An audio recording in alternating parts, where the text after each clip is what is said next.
yapıyorsun? Hayvan kaç aylıkken besi programı başlatıyorsun? Hayvanları kestirdiğinizde aşağı yukarı ne geliyor karkasları veya yaşları ne oluyor? Bunlar Holstein biliyorsun. Evet. Önündeki Önünde mimikler silaj, o karışık.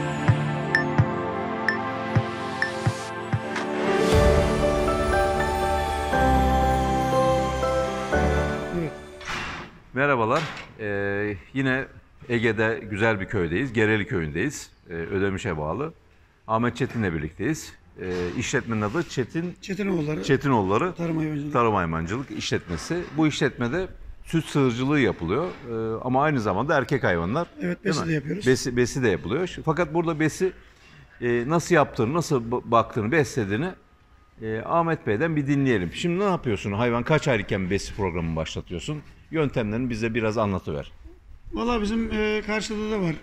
Bızalarımızı Evet. büyütüyoruz. Evet. Alıyoruz. Buraya yaşını yakın geliyor. Tamam. 8 aylık, 9 aylık, Heh, evet. 10 aylık. Evet. Alıyoruz buraya. Normalde bunlar işte 1 yaşını geçesiye kadar, 1,5 yaşını gelinceye Evet. kadar. Evet. İşte böyle silaj koyuyoruz, bebekler. Evet. Kuru ot, saman karıştırıyoruz. Mimikler yem koyuyoruz içine. Besiye mi koyuyorsunuz? Besiye mi koyuyoruz? Evet. Bıza büyütme diye geçiyor bunlar. Tamam. Sonra büyüdüğü zaman kesime 3 ay 4 ay kala kafam şeyimize göre Evet. biz bunlara besi başlangıç veriyoruz. Ha, bitirme.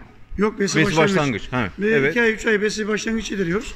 Kesime 1 ay 1,5 ay kala Evet. besi bitişte devam ediyoruz ve kesime Bir de yemleme sistemini değiştiriyorsunuz galiba. Tabii değiştiriyoruz. Ne yapıyorsunuz? Besi bitirme besi yemini bitirmeyle ayrı veriyoruz. arpa karıştırıyoruz. Ayrı veriyorsun. Evet, serbest ayrı- seçimde. ayrı veriyoruz. Bir de Bir önündeki de önünde şey de hazır bir miktar silaj, kuru Ot. karışık. Ha. İkisini bir açık yani önünde eksik olmuyor hayvanın. Tamam, o zaman siz şöyle farklı kaba yem, konsantre yem oranlarıyla besleme dediğimiz yöntemi uyguluyorsunuz. Yani ilk başta hayvana içinde besi yemi de olan, kaba yemi de olan, Evet, silajı da olan, karıştırarak otu da olan veriyoruz. bir rasyon veriyorsunuz. Ondan sonra kesime 3-4 ay kala bu sefer bu rasyonu bırakıyorsunuz. Evet. Onun yerine arpa ve besi yeminden oluşan bir karışımı yemlinin bir kenarında, diğer ot ve silaj aynı devam. karışımında yemlinin Evet. diğer kenarında serbest seçimli olarak Evet, veriyorsunuz. evet. Peki bu sistemi ne kadar zamandır uyguluyorsunuz? Vallahi ben buna 2 dönem, 3 dönem bu şekilde kestiririm hayvanları.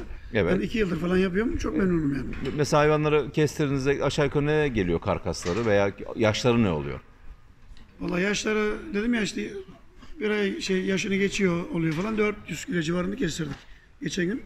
Yani Yaşında. kaç 15 aylık mı oluyor? 14 aylık mı? 14 aylık, 13 aylık, Ne geliyor? 15 aylık. 400 kilo dediğin falan, karkas evet, mı? Maşallah çok iyi bir karkas 400 kiloysa. 400 kilo. Hem de bunlar Holstein biliyorsun. Evet. Değil mi? 400 Gördüğüm kilo. 380 kadarıyla kilo, da 420 kilo öyle geldi. saf Holstein gibi duruyor. Hiç hani böyle melez mi acaba dedim ama Yok yok. şu an melez göremiyorum Yok, yani yok. etrafta. Holstein. İyi.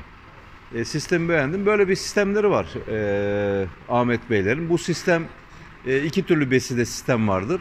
Bir tanesi şu an anlatılan sistem. Bir de besinin başından sonuna kadar kaba yem bir tarafta, kesif yem bir tarafta. Yani besi yemi bir tarafta veya besi yemi arpa karışımı bir tarafta veya mısır karışımı bir tarafta, kaba yem bir tarafta ya da besinin bir bölümünü kaba yem, kesif yem beraber, diğer son 3-4 ay kala da kesif yem, kaba yem ayrı olarak yapılan bir sistem de var. Bunlar ilk sistemi uyguluyorlar.